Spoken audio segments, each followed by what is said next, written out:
కొన్న 100 రూపాయల ఖరీదు గల వస్తువు మీద 7% అమ్మక పన్ను, 1600 ఖరీదు గల మరొక వస్తువు మీద 9% అమ్మక పన్ను చెల్లించవలసి వచ్చింది.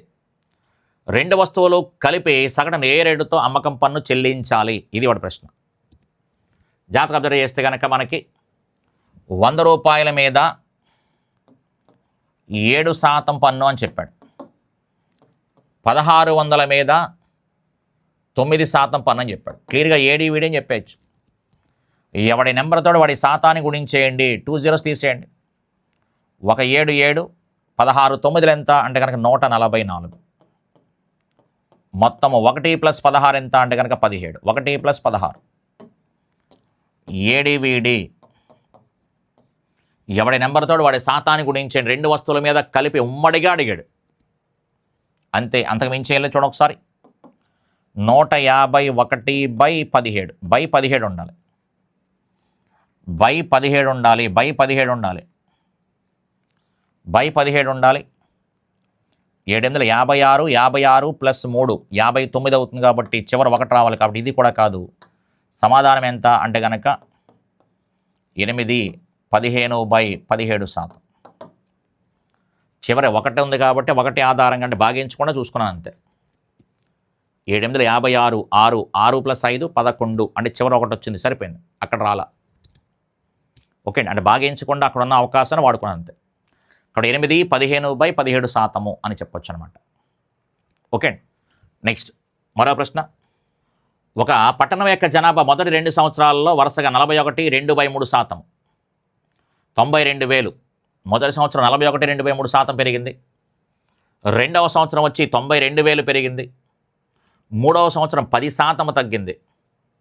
ప్రస్తుతం పట్టణ జనాభా 3 సంవత్సరాల క్రితం జనాభాకి 3 రెట్లు అయినా మొదటి సంవత్సరం ఆ పట్టణ జనాభా ఎంత పెరిగింది? క్లియర్గా జనాభాకి సంబంధించి వరుసగా పెరుగుతుందని చెప్పాడు కాబట్టి వరుస శాతాలు వేసుకోవచ్చు. కానీ ఈ రకంగా మనకి ఒక నెంబర్ రూపంలో ఇస్తే కనుక వరుస శాతాల రూపంలో కాకుండా నిష్పత్తి రూపంలో చేసుకోండి, ఈజీ అయిపోద్దని చెప్తున్నా. వరుస శాతాలు వేసినా వస్తుంది, కాకపోతే మనం కొంచెం కాంప్లికేట్ చేసుకోవాల్సి వస్తుంది అనమాట. అందుకని ఎప్పుడైనా మనకి వరుస శాతాలు కాకుండా మధ్యలో ఏదైనా ఒక నెంబర్ ఇస్తే నిష్పత్తి రూపంలో రాసుకోండి, స్పీడ్ అయిపోద్ది. ఇక్కడ క్లియర్గా ఏం చెప్పుకోవచ్చు, 41, 2/3% అనగానే ముందుగా దీన్ని మార్చండి. ఇది 121, 123 + 2 125, 125/300 శాతం అంటే 100 కాబట్టి 25 5లు 25 మనకి దీంట్లో 12 సార్లు పొంది అంటే 5/12. అంటే 12కి 5 పెరిగిందని అర్థం. అదే వాడు మొదటి సంవత్సరం జనాభా ఎంత అని అడుగుంటే కనుక 12 కాబట్టి కింద ఆప్షన్లో 12 ఎక్కం పోవాలి అంటాం. మొదటి సంవత్సరం జనాభా అడిగితే కనుక 12, కింద ఆప్షన్లో 12 ఎక్కం పోవాలి అని చెప్తాం. మొదటి జనాభా అడిగితే కానీ అడిగింది అది కాదు, మొదటి సంవత్సరం ఎంత పెరిగింది అని చెప్పాడు. మొదటి సంవత్సరం జనాభా అడగలేదు, ఎంత పెరిగింది అని అడిగాడు. అందుకని మొదటి సంవత్సరానికి సంబంధించి 12కి 5 పెరిగితే కనుక 17 అయింది. ఇది ఫస్ట్ ఇయర్. సెకండ్ ఇయర్ ఎంత పెరిగింది అంటే కనుక మనకి ఎంత పెరిగింది అంటే కనుక క్లియర్గా మనకి సెకండ్ ఇయర్ 92,000 డైరెక్ట్గా చెప్పాడు. థర్డ్ ఇయర్ ఎంత పెరిగింది అంటే కనుక క్లియర్గా మనకి 10% తగ్గింది అని చెప్పాడు. 10% అంటే 1/10 అంటే 10కి 1 తగ్గింది అంటే 9 అవుతుంది. ఇది మీనింగ్. ఇంకా ఏం చెప్పాడు, 3 సంవత్సరాల క్రితం జనాభాకి 3 రెట్లు ప్రజెంట్ జనాభా అన్నాడు. అంటే ప్రజెంట్ జనాభా అంటే 9. చివరగా వచ్చింది ప్రజెంట్ జనాభా. ఈ చివరగా వచ్చిన ప్రజెంట్ జనాభా కాబట్టి అది 3 సంవత్సరాల క్రితం జనాభాకి 3 రెట్లు అని చెప్తున్నాడు. 3 సంవత్సరాల క్రితం జనాభాకి 3 సంవత్సరాల క్రితం జనాభా కంటే 12కి 3 రెట్లు ఉండాలి. 12కి 3 రెట్లు ఉండాలి. 12కి 3 రెట్లు ఉండాలి. 12కి 3 రెట్లు ఉండాలంటే కనుక 12కి 3 రెట్లు ఉండాలంటే ఇది ఎంత అవ్వాలి? ఇది 36 అవ్వాలి. ఇది 36 అంటే 4 9 36 కాబట్టి ఇది 40 అవుతుంది. ఇది 40 అవుతుంది. 12కి 3 రెట్లు ఉండాలి. ప్రజెంట్ జనాభా అంటే 9 అనేది 3 సంవత్సరాల క్రితం అంటే స్టార్టింగ్ జనాభా ఏదైతే ఉందో దానికి 3 రెట్లు ఉండాలని చెప్పాడు. 12కి 3 రెట్లు అంటే ఎంత? 36. 12కి 3 రెట్లు 36. 12కి 3 రెట్లు 36. ఇక్కడ వాడు చెప్పిన ప్రకారంగా 3 సంవత్సరాల క్రితం జనాభాకి 3 రెట్లు అని చెప్పాడు. అందుకే 9కి 12కి 3 రెట్లు ఎంత అంటే 3 సంవత్సరాల క్రితం 12 కదా, 12కి 3 రెట్లు అంటే 36 అయ్యింది.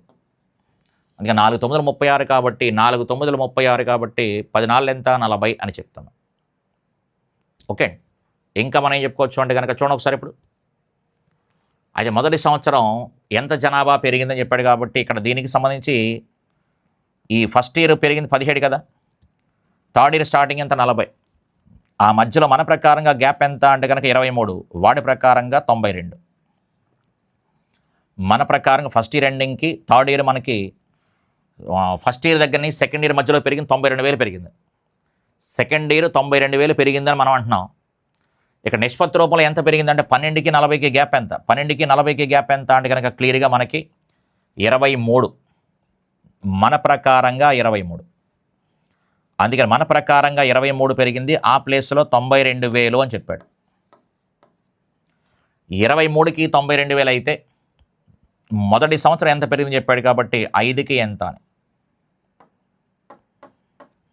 కాబట్టి 23 నాళ్ళు 92 కాబట్టి 5 నాళ్ళు ఎంత 20. అందుకని సమాధానం ఎంత అంటే కనుక 20,000 అని చెప్పచ్చు. సమాధానం ఎంత అంటే కనుక 20,000. మధ్యలో ఏదైతే నెంబర్ ఇచ్చాడో ఆ నెంబర్ కనెక్ట్ చేస్తూ ఉండండి. రెండవ సంవత్సరంలో మన ప్రకారంగా 92,000 పెరిగిందని వాడు చెప్పాడు.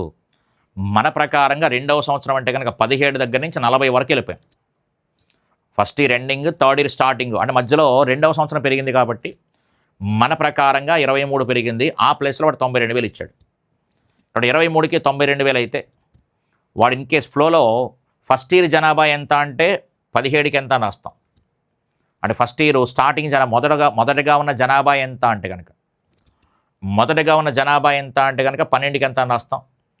ప్రస్తుత జనాభా ఎంత అంటే కనుక 36కి ఎంత అని రాస్తాం. అలా కాకుండా వాడు అడిగింది మొదటి సంవత్సరం ఎంత పెరిగిందని అడిగాడు.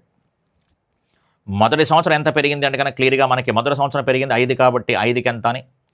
మూడవ సంవత్సరం ఎంత తగ్గింది అంటే కనుక 4 తగ్గింది కాబట్టి 4కి ఎంత అని. అలా వాడు ఏ ప్రశ్న అడిగితే ఆ ప్రశ్న సమాధానం చెప్తాం. కాబట్టి సమాధానం ఎంత అంటే కనుక 20,000 అని చెప్పొచ్చు అనమాట. ఓకే, నెక్స్ట్ మరొక ప్రశ్న. ఒక పాల వ్యాపారి లీటర్ పాలకు 45 రూపాయలు చెల్లిస్తాడు. అతను పాలలో నీరు కలిపి ఆ మిశ్రమాన్ని లీటర్కు 66 రూపాయల చొప్పున అమ్మి 60% లాభం పొందుతాడు. వినియోగదారుడికి అందిన పాలలో నీటి నిష్పత్తి ఎంత అడిగాడు.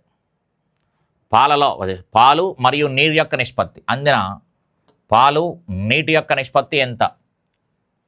వినియోగదారుడికి అందిన పాలలో పాలు మరియు నీళ్ళ యొక్క నిష్పత్తి, పాలలో పాలు నీటి యొక్క నిష్పత్తి ఎంత అని అడుగుతున్నాడు. పాలు నీరు అని చెప్పాం కాబట్టి తప్పనిసరిగా ముందు పాలు నెంబర్ ఎక్కువ ఉండాలి, తర్వాత నీరు ఎక్కువ ఉండాలి. పాలు నీటి యొక్క నిష్పత్తి, what is the proportion of water in the milk received by consumer అని చెప్పాడు. అక్కడ ఖచ్చితంగా మనకి ఆ proportion of the water in the milk received by the consumer అంతే. పాలు నీళ్ళ యొక్క నిష్పత్తి అడుగుతున్నాడు కాబట్టి పాలు నీళ్ళకి సంబంధించి పాలు తాలూకు నెంబర్ ఎక్కువ ఉండాలి. పాలు తాలూకు నెంబర్ ఎక్కువ ఉండాలి కాబట్టి ఆప్షన్ల ద్వారా ముందు తీసేయచ్చు, తర్వాత తీసుకోవచ్చు. ఒకటే సమాధానం ఉంది కాబట్టి హ్యాపీగా పెట్టేయచ్చు. ఒకటే సమాధానం కనిపిస్తుంది, హ్యాపీగా పెట్టేయచ్చు. లేదా వేరే ఆప్షన్ వాడుకుందాం అనుకుంటే కనుక 60% లాభం పొందుతాడు అంటే కనుక క్లియరింగ్గా మీనింగ్ ఏంటి, 3/5. 5కి 3 లీటర్లు నీళ్లు కలుపుతున్నాడు, వాడు నీళ్లు కలుపుతున్నాడు అని చెప్పాడు కాబట్టి 5కి 3 కలిపితే కనుక ఎంత అవుతుంది 8. క్లియర్గా మనకి ఇది పాలుకు సంబంధించింది, ఇది నీళ్లకు సంబంధించింది. మిశ్రమం ఎంత అంటే కనుక క్లియర్గా 8. మిశ్రమము 8 కాబట్టి కిందన్న ఆప్షన్లో 8 పోవాలి. 13, 66 కలిస్తే కనుక క్లియర్గా 79. 79లో 8 పోదు, తీసేయచ్చు. ఇది 56, 8వ ఎక్కం పోతుంది. ఇదేమో 51, 8వ ఎక్కం పోదు. ఇది 64, 8వ ఎక్కం పోతుంది. అయితే సెకండ్ ఆప్షన్ అన్న అవ్వాలి, ఫోర్త్ ఆప్షన్ అన్న అవ్వాలి. ఇలా ఆలోచించినా సరే, అలా ఆలోచించినా మనకి సెకండ్ ఆప్షన్ కానీ ఫోర్త్ ఆప్షన్ కానీ తర్వాత అప్పటికీ మనకు కావాలనుకుంటే కనుక పాల తాలూకు నెంబర్ అడిగాడు కాబట్టి పాల తాలూకు నెంబర్ ఎంత 5. కింద ఆప్షన్ పాల తాలూకు నెంబర్లో 5 పోవాలి, నీళ్ల తాలూకు నెంబర్లో మనకి 3వ ఎక్కం పోవాలి. అలా విడిగా చూసుకున్నా సరే సమాధానం చెప్పేయచ్చు. అలా కాకుండా క్యాజువల్గా మాట్లాడుకుందాం అనుకుంటే కనుక చాలాసార్లు మీకు మాట్లాడిందే, చాలాసార్లు ఇక్కడ పాలు నీళ్లు కలుపుతున్నారు అనగానే డబ్బులకి సంబంధించి మాట్లాడుతున్నప్పుడు రేట్ ఎంత, వాడకం ఎంత, ఆదాయం ఎంత లేదా ఖర్చు ఎంత అని మాట్లాడాడు. ఒక వరస శాతాలకి సంబంధించినట్టుగా రాస్తాం. రేట్ ఎంత, వాడకం ఎంత, ఆదాయం ఎంత, ఇన్కమ్ ఎంత, నీ ట్యాక్స్ పర్సంటేజ్ ఎంత, నువ్వు కట్టే గవర్నమెంట్కి ఇన్కమ్ ట్యాక్స్ ఎంత. సేమ్ లెక్కలు అన్నీ ఒకేలా ఉంటాయి. నీ ఆలోచన తీరు మారిపోవడం వల్ల ఇవి వేరే మోడల్స్ అనుకుంటాం. అన్ని లెక్కలు ఒకేలా ఉంటాయి. ఇన్కమ్ ట్యాక్స్ లెక్కలు కావచ్చు, వరస శాతాలు కావచ్చు, ఈ లెక్కలన్నీ ఒకటే. రేట్ ఎంత అంటే కనుక క్లియర్గా మనకి 48 రూపాయల రేటు ఉండేది, గతంలో 48 రూపాయల రేటు ఉండేది, ఇప్పుడు 66 రూపాయలకు అమ్ముతున్నాడు. నాకు వాడకం తెలియదు, అదే వాడు రేషియో అడిగాడు. ఆదాయానికి సంబంధించి 60% లాభం కాబట్టి 100 రూపాయలుగా ఉండేది 60 రూపాయల లాభం వచ్చింది కాబట్టి 160 అంత. అంతే, క్యాన్సిల్ చేస్తే సమాధానం అవుతుంది. 0 0 క్యాన్సిల్.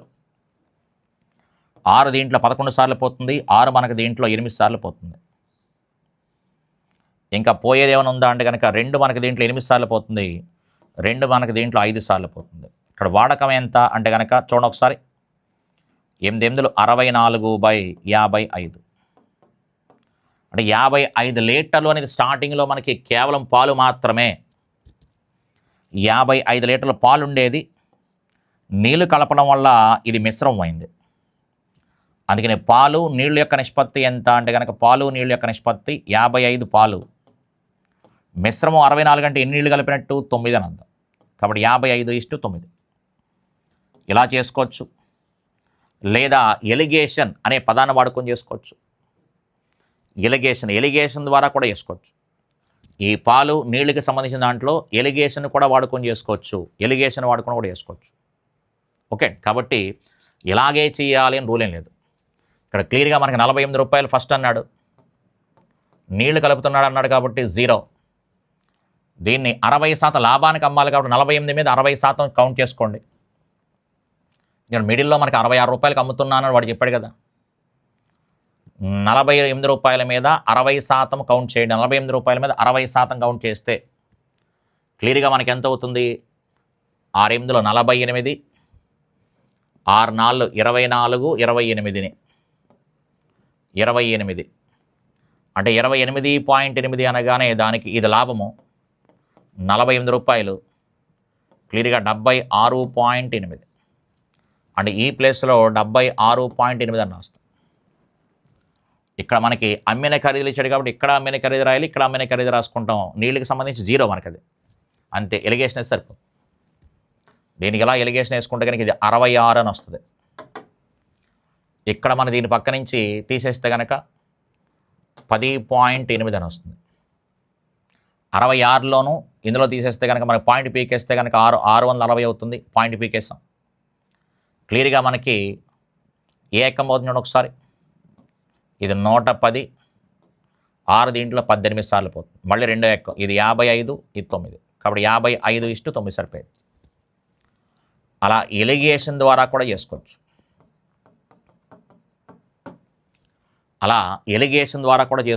ఎలిగేషన్ ద్వారా కూడా చేసుకోవచ్చు.